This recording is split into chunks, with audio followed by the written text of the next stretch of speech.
দর্শক আপনাদেরকে সরাসরি দেখানোর চেষ্টা করছি, অবশেষে কিন্তু ৩৫ প্রত্যাশীরা বের হয়ে যাচ্ছে সচিবালয় এলাকা থেকে। পুলিশ তাদেরকে কিন্তু বের করে দিচ্ছে, পুলিশের পর্যাপ্ত প্রটোকলের মাধ্যমে কিন্তু তাদেরকে বের করে দেওয়া হচ্ছে। তারা কিন্তু অবস্থান করার চেষ্টা করছিল সচিবালয় এলাকায়, কিন্তু তারা সর্বশেষ অবস্থান করতে পারলো না। অবশেষে কিন্তু তারা বের হয়ে যাচ্ছে পুলিশের চাপের মুখে। সরাসরি দেখানোর চেষ্টা করছি সচিবালয় এলাকা থেকে, কিন্তু দেখছেন যে বাঁশি দিয়ে পুলিশ তাদেরকে বের করে দিচ্ছে। ৩৫ প্রত্যাশীরা কিন্তু স্লোগানও দিচ্ছে, স্লোগানে কিন্তু তারা মুখরিত করেছে এই সচিবালয় এলাকা। পরবর্তী সময় কিন্তু বাধ্য হয়ে দেখছেন যে আপনার আসলে ব্যারিকেড সরিয়ে দেওয়া হয়েছে এবং তাদেরকে বের করে দেওয়ার চেষ্টা করা হচ্ছে, এবং অবশেষে কিন্তু তারা এলাকা ছেড়ে চলে যাচ্ছে। 10 সদস্যের একটি সদস্য ৩৫ প্রত্যাশীদের পক্ষ থেকে 10 সদস্যের টিম সচিবালয়ে যাওয়ার কথা ছিল, অবশেষে কিন্তু তারা সেটাও সম্ভব করতে পারেনি। অবশেষে কিন্তু তারা বের হয়ে যেতে বাধ্য হচ্ছে। পুলিশের প্রটোকলে কিন্তু তাদেরকে বের করে দেওয়া হচ্ছে। অবশেষে কিন্তু ব্যারিকেড ছিল এখানে, এলাকাটিতে ব্যারিকেড দেওয়া ছিল, ব্যারিকেড কিন্তু সরিয়ে দেওয়া হয়েছে। প্রথম পর্যায়ে কিন্তু তারা ব্যারিকেড ভেঙে ভিতরে প্রবেশ করার চেষ্টা করেছিল, কিন্তু অবশেষে কিন্তু প্রবেশ করতে পারেনি। সর্বশেষ সেটাকে আমি ডিকটেট করি, পুলিশ তো আর ওরা কি কথা বলবে, কিন্তু স্যার কিন্তু কথা দিয়েছেন যে আমাদের এই আলোচনায় বসাবেন। ওকে স্যার যদি বলে থাকে এটা বলেছেন, সেটাই বলছি।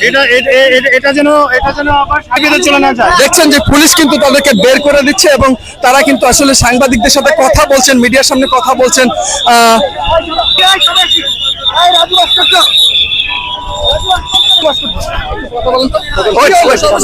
এখনো কি অবশেষে কিন্তু তাদেরকে সচিবালয় এলাকা থেকে বের করে দেওয়া হলো। পরবর্তী তারা যে ডিসিশনটা নিল, রাজু ভাস্কর্য অবস্থান করবে এমনটি তারা জানিয়েছে আমাদেরকে, এমনটি বলছেন তারা। পুলিশের সাথে কিন্তু দফায় দফায় তাদের কথা হয়েছিল।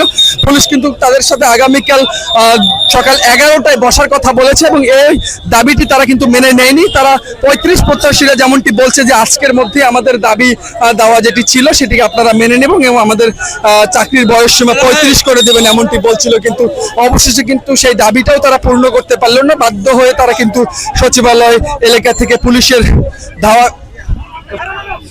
চাপের মুখে এলাকা ছেড়ে বের হয়ে যাচ্ছে। পুলিশ কিন্তু তাদেরকে বাঁশি দিয়ে এলাকা থেকে বের করে দেওয়ার চেষ্টা করছে। আপনারা দেখতে পাচ্ছেন যে পুলিশ কিন্তু তাদের উপরে চাপ প্রয়োগ করে সচিবালয় এলাকা থেকে বের করে দিল। বাঁশিতে কিন্তু মুখরিত এলাকা সচিবালয় এলাকা। পরবর্তীতে কিন্তু এই মুহূর্তে অবশেষে কিন্তু পুলিশ তাদের শক্ত ভূমিকায় অবস্থান করছে। সর্বশেষ কিন্তু ৩৫ প্রত্যাশীরা তাদের এলাকা থেকে চলে যেতে বাধ্য হলো সচিবালয় এলাকা থেকে। আপনারা দেখতে পাচ্ছেন পুলিশের পর্যাপ্ত প্রটোকল এবং শক্ত ভূমিকার কারণে সচিবালয় এলাকা থেকে কিন্তু বের হয়ে যেতে সক্ষম হলো। পরবর্তীতে তাদের অবস্থান সম্পর্কে আমরা জানতে চেয়েছিলাম। তারা যেমনটি বলছিলেন, তারা রাজু ভাস্কর্য এলাকাতে অবস্থান করবে এবং সেখান থেকে তাদের দাবি দেওয়া পূর্ণ না হওয়া পর্যন্ত অনাবর্ত সেখানে অবস্থান করবেন এমনটি জানিয়েছেন। আপনারা দেখতে পাচ্ছেন, সরাসরি আপনাদেরকে দেখানোর চেষ্টা করছি যে আসলে আমরা দেখছি যে কথা বলছে, কি কথা বলছে আমরা একটু শুনবো। আমাদের এই যৌক্তিক দাবি বাস্তবায়ন করার জন্য সংস্কার কমিটি গঠন করা হয়েছে। সেই সংস্কার কমিটি মেয়েদের ক্ষেত্রে 37 এবং ছেলেদের ক্ষেত্রে 35 সুপারিশ করেছে। এখন কাদের সাথে আলোচনা করে 32 দিয়েছে সেটা আমাদের বোধগম্য নয়। আমরা 12 বছর যাবত আন্দোলন করি।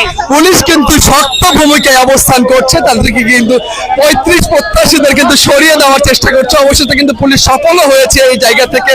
তারা যারা ৩৫ প্রত্যাশী ছিল তারা কিন্তু পরবর্তীতে রাজু ভাস্কর্য অবস্থান করবে এমনটি বলছেন পুলিশ। কিন্তু এখন পর্যন্ত অবশেষে কিন্তু সচিবালয় এলাকা থেকে হাইকোর্ট প্রাঙ্গণে কিন্তু পুলিশ তাদেরকে এনেছে। পরবর্তীতে কিন্তু তারা যেমনটি বলছেন ৩৫ প্রত্যাশীরা রাজু ভাস্কর্য অবস্থান করবেন।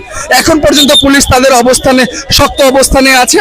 ৩৫ প্রত্যাশীরা কিন্তু সচিবালয় এলাকা থেকে বেরিয়ে সচিবালয় এলাকা থেকে হাইকোর্ট প্রাঙ্গণে অবস্থান করছে।